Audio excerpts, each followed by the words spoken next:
Is Manor Lords the reinvention of the city builder genre? Is it the defining release of 2024? Or is it just Banished with some Total War mixed in? Watch on and find out.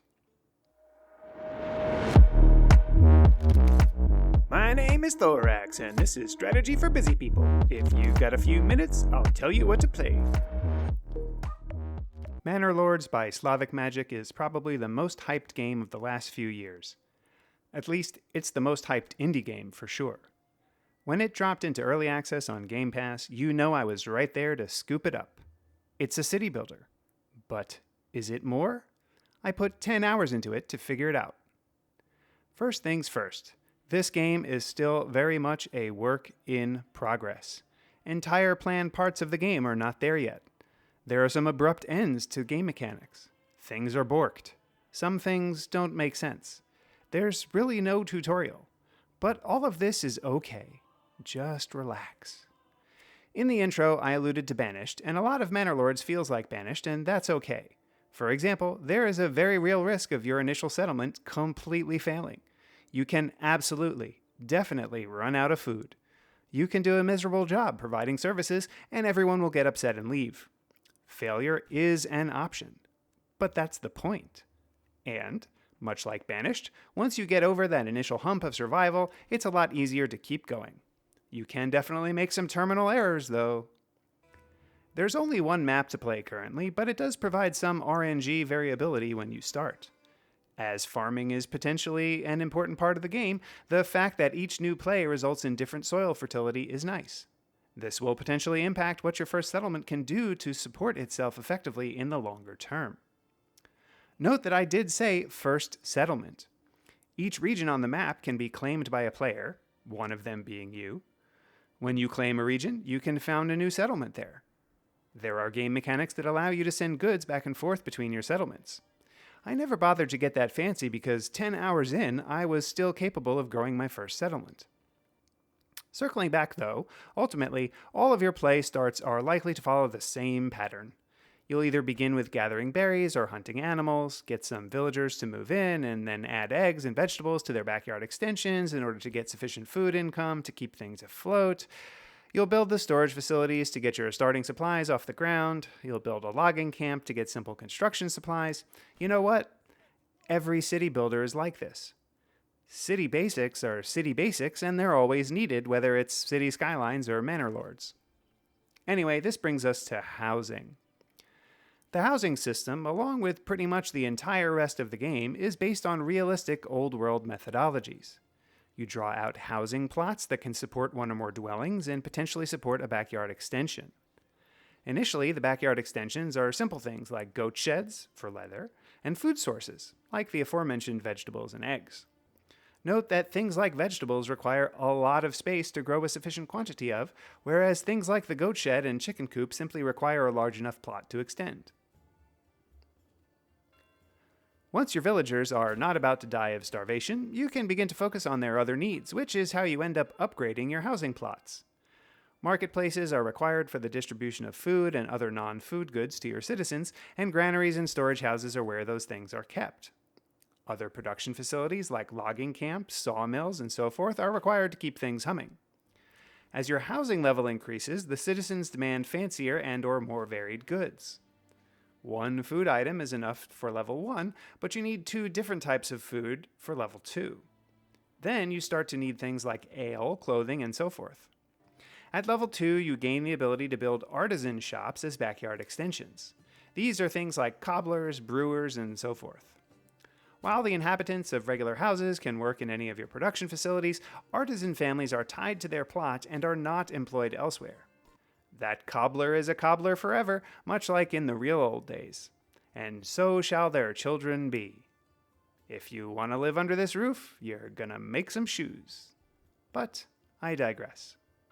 How about trade? Your trading post is a critical part of everything you do. Or at least, as best I can figure out. You can probably get by without it, but it would be much harder. Utilizing trade to sell your excess and import to cover shortfalls is critical to your survival. In my case, I was able to produce a large surplus of shoes initially, which enabled me to fill my regional wealth stash. Later, I started to import things like malt for my brewery to make ale, because that was cheaper than directly importing ale. The whole trade system is pretty involved and is likely to only get deeper as the game's development progresses. And, again, an awful lot of this will feel familiar to Banished players, but that's not a bad thing. While the mechanics are similar, they still are a little different, and the graphics are really quite detailed and involved in Manor Lords. Earlier, I mentioned reasonable wealth, which is used to perform day-to-day operations in your town, like purchasing those backyard extensions or purchasing trade rights for specific goods, which causes dedicated traders to visit more frequently. But I also mentioned Total War. Yes, combat is a part of Manor Lords. I've never played Total War before, but I'm told the combat system is inspired by it. Much like in the real medieval/feudal period, your city can raise a militia of its peasants. You can give them different weapon and armor types, and they can set out to fight local raiders or the other AI opponent who, weirdly, is off-map. I'm sure this will change as the game develops, but the fundamentals are solid. While the regional wealth is used for simple stuff, you, as the Lord, have a personal treasury that can be used to hire mercenary troops to fight on your behalf. And you also have a personal retinue of elite soldiers, which I didn't touch at all. You can import the supplies you need for your troops via trade, or if you want to specialize your settlement, you can also make those supplies from their component parts. For example, mine iron to make iron slabs to then make weapons. Overall, the combat is trivial enough. Guide your troops around and provide individual units, not individual soldiers, mind you, with some settings for their attack and movement, and watch things unfold. If you aren't into combat and want to focus on the city building, you can more or less turn off these encounters. But if you're much more into combat, you can crank up the AI aggression and banditry. There are a ton of game mechanics that I didn't even get to. For example, how building your manor allows you to tithe and tax. I also didn't cover city development progression and development points, which allow you to unlock capabilities via a tech tree that can influence the style of settlement you build. Do you want to focus more on agriculture, trade, mining, or what? There is so much to this game, and it's still so early in its development. Although, technically, it's been in development for like 7 years.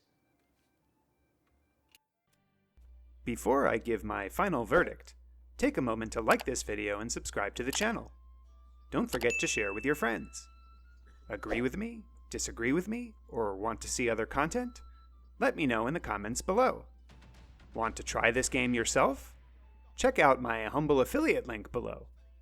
And if you want to support me in making more of these videos, become a patron on Patreon. Your support really makes a difference. The final verdict.